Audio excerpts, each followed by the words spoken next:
अस्सलामुअलैकुम, कैसे हैं आप सब। वेलकम है आप लोगों का मेरे न्यू व्लॉग में। आज हम मदीना से ना मक्का वापस आ गए थे और मुझे टिकटॉक और यूट्यूब पे काफ़ी सारे मैसेजेस आए हुए थे कि हमने किस होटल में स्टे किया, उसका नाम क्या है। तो जिस होटल में हमने स्टे किया है उसका नाम है मक्का होटल एंड टावर्स। और काफ़ी सारे लोगों ने मुझसे कहा था ना कि आप होटल की डिटेल्ड वीडियो बनाकर हमारे साथ शेयर करें, तो ये वीडियो बस मैं आप लोगों के लिए ही बना रही हूँ। ये होटल ना क्लॉक टावर के बिल्कुल बराबर में, और इसकी सबसे अच्छी बात यह है कि इसका मेन गेट जो है वो हरम के सहन में खुलता है। एंटर होते ही ना ग्राउंड फ्लोर पर यहाँ मॉल बना हुआ है और काफ़ी सारी खाने पीने की शॉप्स है, और बाकी जो है वो ऊपर होटल बना हुआ है। और हमें इस दफा ना 9th फ्लोर पर दोनों रूम्स मिले थे। लेकिन सबसे अच्छी बात ये थी ना कि मुझे और सिस्टर को ना बिल्कुल बराबर बराबर वाला रूम मिला था। बस फिर आते ही ना हमने दोनों रूम्स को चेक किया। रूम्स हम इसलिए चेक कर लेते हैं कि जो रूम थोड़ा सा बड़ा होता है ना साइज में, वो सिस्टर ले लेती हैं क्योंकि उनके फैमिली मेंबर्स ज्यादा हैं। लेकिन इस दफा ना दोनों रूम्स हमें साइज में बिल्कुल बराबर मिले थे। बस फिर फटाफट से मैं अपने रूम में आ गई थी और सबसे पहले ना मैंने आके विंडो से चेक किया कि यहाँ से हरम का सहन नजर आ रहा है या नहीं। लेकिन अनफॉर्चुनेटली इस दफा ना यहाँ से हरम का सहन नजर नहीं आ रहा था और रोड व्यू आ रहा था। हमारा ना ट्रिप कुछ इस तरह से था कि सबसे पहले हम मक्का गए थे। मक्का में हमने सबसे पहले उम्रा अदा किया, उसके बाद 3 दिन हमने वहाँ स्टे किया और चौथे दिन हम मदीना चले गए थे। उसके बाद 3 दिन हमने मदीना में गुजारे और फिर चौथे दिन हम मदीना से वापस मक्का आ गए थे। और फिर हमने 3 दिन मक्का में दोबारा गुजारे, वहाँ पर उम्रा अदा किया और उसके बाद हम पाकिस्तान वापस आ गए थे।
अच्छा, शुरू के जो 3 दिन हम मक्का में रहे थे ना, तब भी मैं अलबैक ट्राई नहीं कर सकी थी। और मदीना जाकर ना बहन के बेटे की तबीयत ख़राब हो गई थी, तो उस वजह से हम अलबैक ट्राई नहीं कर सके थे। और मेरी सिस्टर ना माशाल्लाह से 3 बार पहले भी उम्रे पर आ चुकी हैं और वो मुझे बार बार कह रही थी ना कि अलबैक का टेस्ट बिल्कुल भी अच्छा नहीं होता, बस बिला वजह इसकी हाइप बनी हुई है। लेकिन मैंने कहा नहीं भाई, मैंने तो ट्राई करना ही करना है। और आज भी ना यहाँ बहुत ज़्यादा रश था और आज यहाँ पर ब्रोस्ट अवेलेबल नहीं थे। बस फिर हमने बर्गर और नगेट्स ऑर्डर कर लिए थे। फिर वन बाय वन ना मैंने यहाँ की सारी चीज़ें ट्राई की, तो बस फ्राइज़ ही मुझे अच्छे लगे। बाकी नगेट्स और बर्गर जो था ना वो एवरेज था, मतलब कि अच्छा था लेकिन इतना भी अच्छा नहीं था जितनी यहाँ की हाइप बनी हुई है। फिर बस सुपरमार्केट से जाके हमने घर वालों के लिए कुछ चॉकलेट्स ली। और अलबैक पे तो हमें ब्रोस्ट मिल नहीं सका था, लेकिन हमने सोचा था ना कि हम यहाँ पर कोई अच्छा ब्रोस्ट ढूंढ कर ही रहेंगे। अच्छा, जिस तरह से यहाँ पाकिस्तान में होता है ना कि अगर कोई ब्रांड मशहूर हो जाता है ना तो लोग उससे मिलते जुलते नाम रखना शुरू कर देते हैं, तो इसी तरह से हमने यहाँ भी देखा कि अलबैक जिस तरह से यहाँ पर मशहूर है ना, तो इससे मिलते जुलते नामों के ना 1-2 हमने रेस्टोरेंट्स देखे और इसका नाम था अलदैक। और जब हमने यहाँ के ब्रोस्ट ट्राई किए ना तो वो अलबैक से 100 टाइम बेटर थे। और ये हम अपने होटल से निकले हैं ना तो डायरेक्ट हरम के सहन में उतरे हैं। अच्छा, यहाँ पर ना कबूतरों के लिए सिर्फ दाल और बाजरा वगैरह मिलता है और यहाँ पर भुने हुए चने नहीं मिलते। और कबूतर ना भुने हुए चने बहुत शौक से खाते हैं, तो ये हम पाकिस्तान से ही बनवा कर ले गए थे। और अभी भी ना हमारे पास काफ़ी सारे चने बचते थे, तो हमने सोचा कि आज ये सारे डालकर ना ख़त्म कर देते हैं। हमें ना कुछ शॉपिंग करनी थी, तो बस फिर हम शॉपिंग मॉल आ गए थे। और मिकात में क्योंकि मेरे जूते चोरी हो गए थे ना, तो शॉपिंग मॉल में भी ना हर जगह मुझे शूज़ ही शूज़ नज़र आ रहे थे। बस फिर हमने कुछ परफ्यूम्स और इतर वगैरह लेने थे, वो लेने के लिए हम आ गए थे। और यहाँ पर इतने ज़्यादा ऑप्शंस थे कि हम डिसाइड ही नहीं कर पा रहे थे कि कौन सा लें। मूवी अल ममनू सुरता देखो कत्ल करो।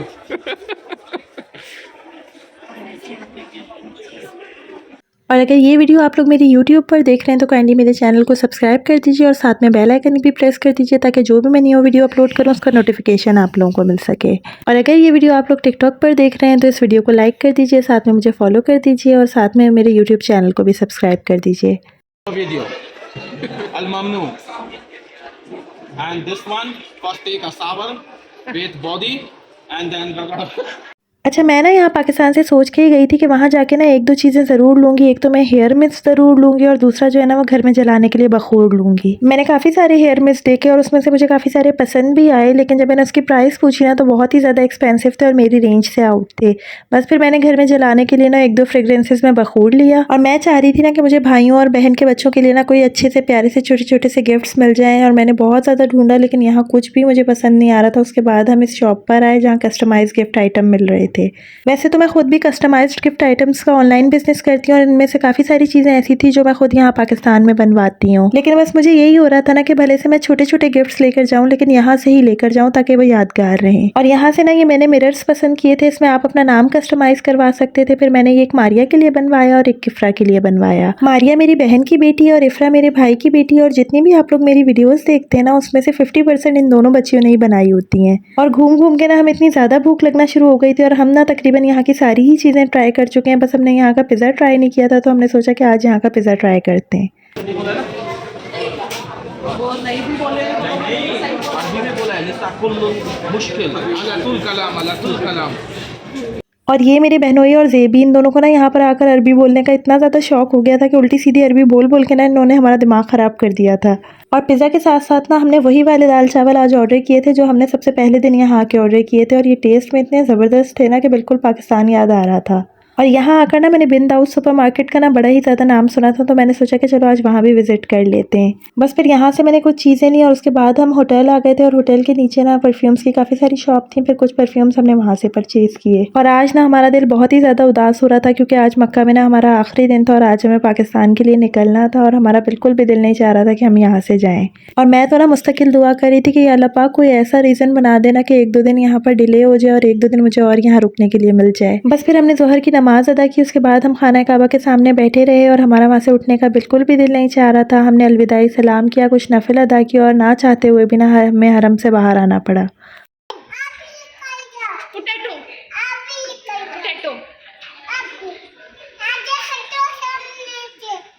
और यहाँ पर ना ये ज़ोहा मैडम अपने सामने से सबको हटा रही थी कि सब सामने से हट जाओ और मेरी अच्छी सी वीडियो बनने दो। यहाँ ना हम वापसी के लिए निकल गए थे और अब हम जद्दा एयरपोर्ट पहुँच गए थे, और अभी मैं पाकिस्तान पहुँची भी नहीं थी और अभी से मैंने दुआएं मांगना शुरू कर दी थी ना कि अल्लाह पाक इस जगह की हाज़िरी ना हमारे नसीब में बार बार लिख दे। और मेरी अल्लाह पाक से दुआ है ना कि अल्लाह पाक मेरे तमाम देखने वालों को और तमाम मुसलमानों को ना बार बार हज और उम्रे की सआदत नसीब फरमाए।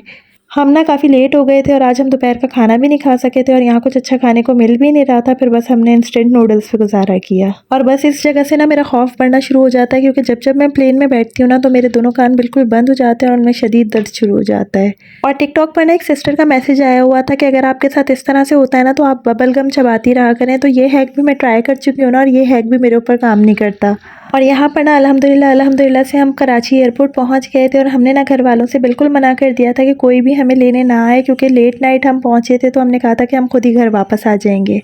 हम लेट नाइट घर पहुँचे थे और सारे घर वाले ना हमारे इंतज़ार में जाग रहे थे। फिर सबने हमारा वेलकम किया और आज ना हमने पूरे 10 दिन बाद ना पाकिस्तान की बिरयानी खाई। और ये बिरयानी ना हमारी भाभी ने बनाई थी और ये इतने मज़े की बनी हुई थी, और हालांकि हम प्लेन से खाना खा कर आए थे और हमारा पेट भरा हुआ था ना, फिर भी हमने ये खूब रच के खाई।